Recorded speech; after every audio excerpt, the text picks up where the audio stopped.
Bismillahirrahmanirrahim. Allahumma salli ala Muhammadin bi adadi kulli daim wa barik wa sallim. काबिल एहतराम मुंहिंजा सहाफ़ी दोस्तों, तव्हां सभिनी दोस्तनि खे अॼु लसवा जी ऑफिस में हिकु ज़रूरी प्रेस कॉन्फ्रेंस लाइ सॾायो वियो आहे, जंहिंमें असीं कुझु शयुनि खे वाज़े रखंदासीं त आल सिंध एम्प्लॉयज़ फेडरेशन रजिस्टर्ड हिकिड़ो इदारो आहे जेको सिंध जी सभिनी यूनिवर्सिटियुनि जो मर्कज़ आहे ऐं कराची खां वठी शिकारपुर ताईं जेकी 22 यूनिवर्सिटियूं आहिनि उहे सभु इन एसोसिएशन में रजिस्टर्ड तंज़ीम जे हिसाब सां यूनिट जे तौरु कमु कनि थियूं ऐं असांजे फेडरेशन जो इहो कानून आहे, बाइलाज़ आहिनि जेके असां तव्हांखे ॿुधाईंदासीं, जे उन्हनि जे तहत असां सिंध जी सभिनी यूनिवर्सिटियुनि में इलेक्शन जो जेको प्रोसीजर आहे उनखे फॉलो कयूं था ऐं उन में जिथे बि जंहिं यूनिवर्सिटी में इलेक्शन थिए थी उहा आल सिंध एम्प्लॉयज़ फेडरेशन उनजो इलेक्शन कमिश्नर मुक़ररु कंदो आहे, जेको सॼी उन यूनिट जी कार्रवाई हलाए ऐं इलेक्शन प्रोसेस खे कंप्लीट कंदो आहे ऐं उन इलेक्शन प्रोसेस कंप्लीट थियण खां पोइ जेकी खटियल बॉडी आहे उनजी अनाउंसमेंट कंदो आहे। असीं वाज़े कयूं था अॼु लसवा यूनिवर्सिटी जेकी पंहिंजी लम्स यूनिवर्सिटी आहे उनजी लसवा तंज़ीम जंहिंजो सदर सईद अहमद लाशाई साहब आहे, उन्हनि जॾहिं इलेक्शन में हिसो वरितो हुयो त उन्हनि जे अपोज़िट में 2 ग्रुप बीठल हुआ, जेकी आल सिंध एम्प्लॉयज़ फेडरेशन इन सॼे इलेक्शन खे प्रोसेस कयो, जंहिंमें असां सभिनी दोस्तनि खां हिकिड़ो एफिडेविट भराईंदा आहियूं, जंहिं एफिडेविट में सभु लिखत ॾींदा आहिनि पंहिंजे मेंबरनि जी सइन सां गॾु त जेकी असांजी एसोसिएशन आहे उहा इलेक्शन कराए थी ऐं असीं उन सभिनी इलेक्शन खे क़बूल कयूं। बदकिस्मती सां लम्स यूनिवर्सिटी जी जेकी इलेक्शन थी हुई उन में असां सभिनी जेके ग्रुप हुया उन्हनि खां एफिडेविट लिखाए वरिता हुआ, जंहिंमें असां उन्हनि खे पाबंद बनायो हुयो त जॾहिं इलेक्शन थी वञे ऐं इलेक्शन थियण खां पोइ जेकी खटियल बॉडी ईंदी उन जे कमकार में हू कंहिं बि क़िस्म जी का रंडक न ॾींदा। पर जीअं त तव्हांखे ॿुधाईंदा हलूं त जॾहिं ही बॉडी खटे आई त हिन जे ख़िलाफ़ु हितां जी जेकी हारायल ग्रुप जेके हुयो, जंहिंमें सिकंदर जोड़े जो हुनजो प्रेसिडेंट, सिकंदर जोड़े जी त ख़ैर मेंबरशिप मुअतल हुई, जेकी आइन जे मुताबिक़ असां जॾहिं इलेक्शन कराई हुई त उन में सिकंदर जोड़े जे साहब खे लेटर ॾिना विया हुआ एसोसिएशन तरफ़ां त तव्हांजे मथां जेके चार्जिस आहिनि उन्हनि चार्जिस जी सफ़ाई पेश कयो, जेकी लिखत में असां उन्हनि खे कार्रवाई सॼी हलाई हुई, जंहिंखे असां प्रोसेस कयो हुयो, जंहिंमें हू इन ॻाल्हि में कामयाबु न विया ऐं हू पंहिंजो दिफ़ा न करे सघिया ऐं हुननि खे इलेक्शन में हिसे वठण जी बि इजाज़त न हुई ऐं उन्हनि जी मेंबरशिप जेकी आहे आल सिंध एम्प्लॉयज़ फेडरेशन जे प्लेटफॉर्म तां मनसूख़ थियल हुई ऐं उन्हनि खे पार्टिसिपेट करण जो अख़्तियार न हुयो। जंहिं बाद हुननि इहो डिसाइड करे पंहिंजो ग्रुप विहारियो ऐं उन्हनि इलेक्शन में हिसो वरितो।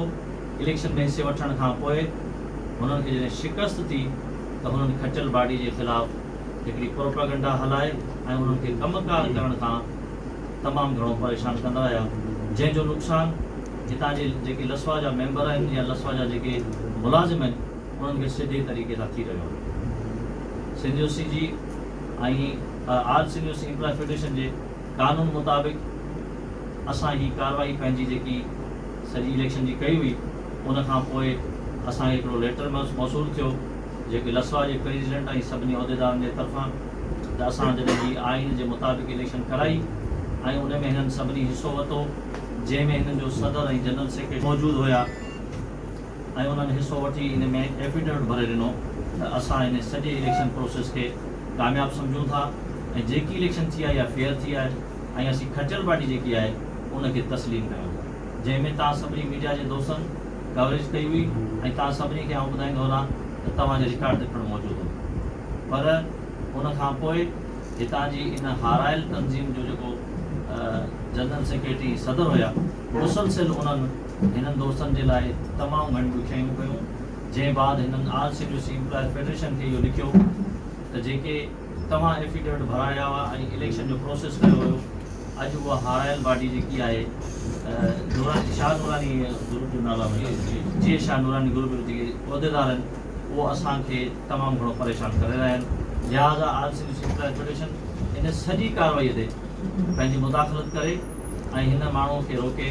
ताकी जीअं लम्स यूनिवर्सिटी जा जेके मुलाज़िम आहिनि कंहिं परेशानी में या उन पंहिंजे मक़सदनि में नाकाम न थियनि ऐं उन्हनि माण्हुनि खे नुक़सानु थिए। जंहिं बाद हींअर जेके हारायल पार्टी हुई उन्हनि हिकिड़ो चार्ट आउट डिमांड इंतिज़ामिया खे गैर क़ानूनी तौरु पेश कयो, जेको सिर्फ़ु हितां जी खटियल पार्टी लसवाजी जो कमु हुयो चार्ट आउट डिमांड ॾियणु ऐं उन ते मुख़्तसरन पंहिंजे बयानी खे जारी करे ऐं इंतिज़ामिया खां पंहिंजे मुलाज़िम जाइज़ मसइलनि लाइ कमु वठिणो हुयो। हिननि लेटर लिखियो, उन जी कार्रवाई कंदे all Sindh university employ federation जे जनरल सेक्रेटरी खे चेयरमैन साहब जेको all Sindh university employ federation जो चेयरमैन आहे कलंदर बख्श बोज़ार, उन्हनि इहे हुकुम सादर कयो जनरल सेक्रेटरी साहब खे त तव्हां हिकु लेटर जारी कयो लम्स प्रेसिडेंट खे ऐं उन्हनि खे इहो ॿुधायो लिखत में त जेको आइन ऐं all Sindh university employ federation जो कानून हुयो उन मुताबिक़ उन्हनि पंहिंजी हार खे तस्लीम कयो आहे ऐं उन खां पोइ मुसलसल तव्हांजे लाइ जेके ॾुखियाऊं पेश करे रहिया आहिनि असां उन्हनि खे तंबीह करे ऐं हिन सॼे प्रोसेस मां ख़ारिज कयूं था ऐं उन्हनि खे इहो ॿुधाइणु चाहियूं था त जेकी हितां जी खटियल बाडी आहे हीअ सभु अख़्तियार उन्हनि जा आहिनि ऐं हीअ सभु चार्ट आउट डिमांड ॾियण जा हक़ बि उन्हनि खे आहिनि ऐं हीअ सिर्फ़ु ऐं सिर्फ़ु हक़ हिननि जी बाडी जो आहे। तव्हां दोस्तनि खे तकलीफ़ सिर्फ़ु इन करे ॾिनी आहे त कुझु शयूं कानून जे मुताबिक़ ऐं लॉ जे मुताबिक़ थियणु खपनि, जिन जे लाइ तव्हांखे घुराए असां हीअ कुझु शयूं पेश कंदासीं। हीअ असांजी जेकी लसवा जी तंज़ीम आहे उन्हनि ऑल सिंध एम्प्लॉय फेडरेशन खे ख़त लिखियो, जंहिंजे जवाब में ऑल सिंध एम्प्लॉय फेडरेशन जेके हुकुम सादर कया जनरल सेक्रेटरी साहब उनजो कल्ह हीअ लेटर कढी छॾियो आहे जंहिंमें इन शइ जी तंबीह कई वई आहे सिकंदर जूणे जो ऐं उन्हनि जी जेके पार्टी में खटियल उहिदेदार हुआ उन्हनि खे त तव्हां गैर क़ानूनी तौर ते हीअ सभु सॼो प्रोसेस हलाए रहिया आहियो, हीअ खटियल पार्टी जो कमु आहे ऐं तव्हांखे तव्हांजी मेंबरशिप ऑलरेडी सिकंदर जूणे साहब जी मुअतल आहे ऐं तव्हां सभई जेके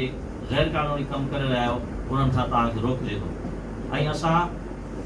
लम्स यूनिवर्सिटी जे वाइस चांसलर ऐं रजिस्ट्रार साहब खे ॿुधाइणु चाहियूं था त जेकी हारायल उहिदेदारनि उन्हनि में सिकंदर जूणे साहब जी जेकी मेंबरशिप आहे मुअतल थियल आहे, उन्हनि में इलेक्शन में को प्रोसेस हिसो कोन वरितो हुयो ऐं हिन वक़्तु जेकी खटियल पार्टी आहे उहा सईद अहमद लाशारी साहब उन जा प्रेसिडेंट आहिनि ऐं मखदूम इशफाक साहब उन जा जनरल सेक्रेटरी आहिनि, जिन खे इहो क़ानूनी अख़्तियार आहे त हू पंहिंजे मुलाज़िमनि जी तंज़ीम लसवा जे कानून ऐं आइन जे मुताबिक़ पंहिंजो चार्ट आउट डिमांड ॾेई ऐं तव्हां खां उन्हनि गुज़ारिशुनि जो कमु वठी सघनि था। ऐं असीं सिकंदर जूणे जे ऐं उनजी सॼी हारायल ग्रुप खे हिकु दफ़ो ॿीहर तंबीह कयूं था, जेकॾहिं तव्हां इन्हनि साज़िशुनि खां बाज़ न आया त पोइ ताहयात तव्हां सभिनी जे लाइ हिकिड़ो कानून अहिड़ो पास कयो वेंदो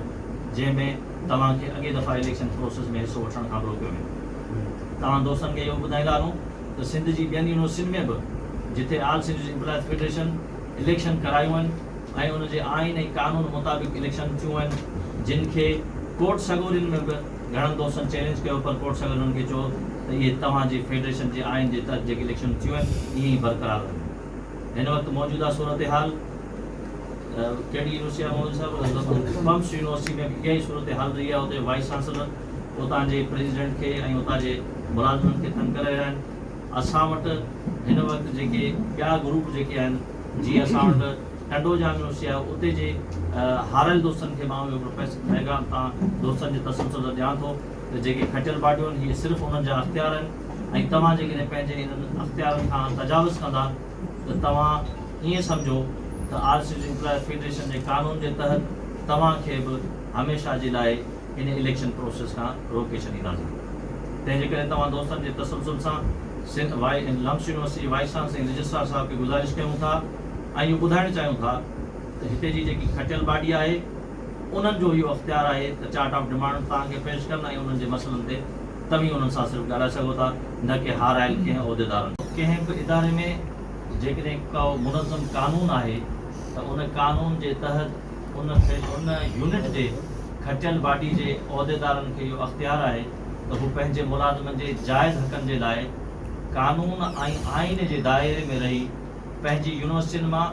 उन्हनि जे जाइज़ हक़नि जा मसइला हासिल कनि।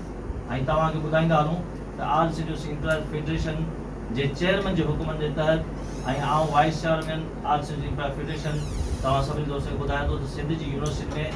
जेके भी हिन वक़्तु मसला हलन था उन जा सब जायज़ मसला आहिनि ऐं उन जायज़ मसलनि जी हासिलात जे लाइ हिन वक़्तु उतां जूं खटियल बाडियूं पंहिंजे मुलाज़िमनि जे हक़नि जे लाइ मुसलसल जिदोजहद कनि पियूं ऐं विढ़नि पियूं।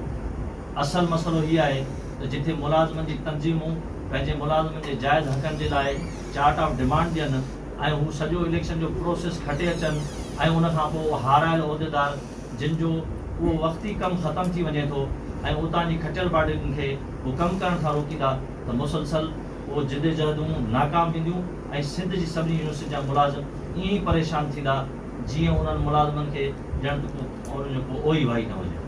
लम्स यूनिवर्सिटी में सिर्फ़ु हिन वक़्तु इहा असांखे परेशानी कोन्हे पर सिंध यूनिवर्सिटी में बि असां सां इहे ई मसइला आहिनि। पम्स यूनिवर्सिटी में बि हिन वक़्तु हारायल ग्रुपनि जे ख़िलाफ़ जेके ग्रुप जेके कार्रवायूं कनि था उन्हनि जे करे मुलाज़िमनि खे तकलीफ़ थियनि थियूं। ख़ैरपुर यूनिवर्सिटी में जिते चेयरमैन साहब असांजो आहे उते बि इहे दरपेश अचनि थियूं पर जेकॾहिं मुलाज़िमनि जे हक़नि जे लाइ जेकॾहिं हासिलात जे लाइ माण्हू जिदोजहद करे थो त सिर्फ़ु ऐं सिर्फ़ु जाइज़ मसइलनि जे लाइ असीं ॻाल्हाईंदा आहियूं। पाकिस्तान जी हिकिड़ी का पीपल्स पार्टी आहे का इमरान ख़ान जी पार्टी आहे का पार्टी जॾहिं इक़्तिदार में खटे अचे थी त उहो ज़ाब्तनि ऐं इख़लाक़नि जे तहत उहो पंहिंजे इक़्तिदार में अचे थी ऐं उन्हनि खे कमु करण जो अख़्तियार आहे। जेकॾहिं उन्हनि खे कमु करणु न ॾिनो वेंदो त कानून पाकिस्तान जे आइन मुताबिक़ उन्हनि खे अख़्तियार आहिनि त हू असेंबलियुनि में वेही हिननि मसइलनि जा हल कढे। असां वटि बि ईअं ई ऑल सिंध एम्प्लॉयज़ फेडरेशन हिकिड़ो फोरम आहे जंहिंमें असां अहिड़नि क़िस्मनि जा जेके मसइला थियनि था उन्हनि जो हल कढी ऐं असां यूनिटनि में इन शइ खे इम्प्लीमेंट कराइण जो अख़्तियार रखंदा आहियूं। असां जॾहिं बि कंहिं मेंबर जी मेंबरशिप मुअतल कंदा आहियूं त सभिनी खां पहिरीं असीं हुनखे हिकिड़ो शोकाज़ नोटिस ॾींदा आहियूं जंहिंमें असां हुनखे हिकिड़ो टाइम पीरियड ॾींदा आहियूं त तव्हांजे मथां जेके एलिगेशन लॻनि तव्हां उन्हनि जी सफ़ाई पेश कयो ऐं हू 7 ॾींहंनि जे अंदरि हू पंहिंजी सफ़ाई पेश जेकॾहिं न करे सघंदो आहे त असीं हुनखे हिकिड़ो ॿियो लेटर ॾींदा आहियूं पोइ असीं हुनखे टियों लेटर ॾींदा आहियूं। जॾहिं हू पंहिंजे टिनी लेटरनि में जॾहिं कामयाबु न वेंदो आहे सफ़ाई ॾियण में त पोइ इहो ऑल सिंध एम्प्लॉयज़ फेडरेशन जे कानून जे तहत ऐं सभिनी यूनिवर्सिटियुनि जे यूनिट जे मशवरे तहत उन्हनि सभिनी मेंबरनि खे जिन खे इहो अख़्तियार ॾिनोसीं त तव्हां पंहिंजी सफ़ाई में ॻाल्हायो उहो जॾहिं नाकाम थींदा आहिनि त इहो हिकिड़ो फ़ैसिलो जारी कयो वेंदो आहे त जेके दोस्त जिन खे सफ़ाई जो मौक़ो मिलियो ऐं उन्हनि सफ़ाई पंहिंजी पेश न कई हाणे इहे गिल्टी थिया लिहाज़ा उन्हनि माण्हुनि खे इलेक्शन प्रोसेस खां रोकजे ऐं उन्हनि माण्हुनि खे वरी हिकिड़ी तंबीह कजे जेकॾहिं तव्हीं बाज़ न ईंदा त पोइ हमेशह जे लाइ तव्हांजी जेकी मेंबरशिप आहे उनखे मुअतल करण जो अख़्तियार बि ऑल सिंध एम्प्लॉयज़ फेडरेशन जे अख़्तियार में आहे। मुअतल जा मसइला जूं था तूं रहिजी वेंदा आहिनि। तव्हां बहिराण यूनिवर्सिटी जो हिकिड़ो मिसाल तव्हांखे ॾियां थो त बहिराण यूनिवर्सिटी पंहिंजे पॉलिसी में तमामु मुनज़म तरीक़े सां कमु करे थी। उतां जी बाडी जॾहिं खटे जी पंहिंजे मसइलनि जे लाइ उन्हनि खे चार्ट ऑफ डिमांड ॾींदी आहे त हू पंहिंजे कानून ऐं आइन जे मुताबिक़ बिना कंहिं झिझक जे उन्हनि माण्हुनि खे मसइला हल करे हथ में ॾेई छॾींदा आहिनि। इहो उतां जी इंतिज़ामिया जो हिकिड़ो गुड साइन आहे सुठी मुस्बत उन्हनि जो अमल आहे पर सभिनी सिंध जी यूनिवर्सिटी में ईअं कोन्हे। सिंध जी यूनिवर्सिटी में कोशिश इंतिज़ामिया हमेशह इहा कंदी आहे त मुलाज़िमनि जे मसइलनि खे अहिड़ी कानूनी पेचीदगियुनि में विझी पाण में विढ़ाए ऐं उन्हनि मसइलनि खे रफ़ा दफ़ा करण जी कोशिशि कंदी आहे। इन जे लाइ कुझु इंसाफ़ जी लाइ ॻाल्हि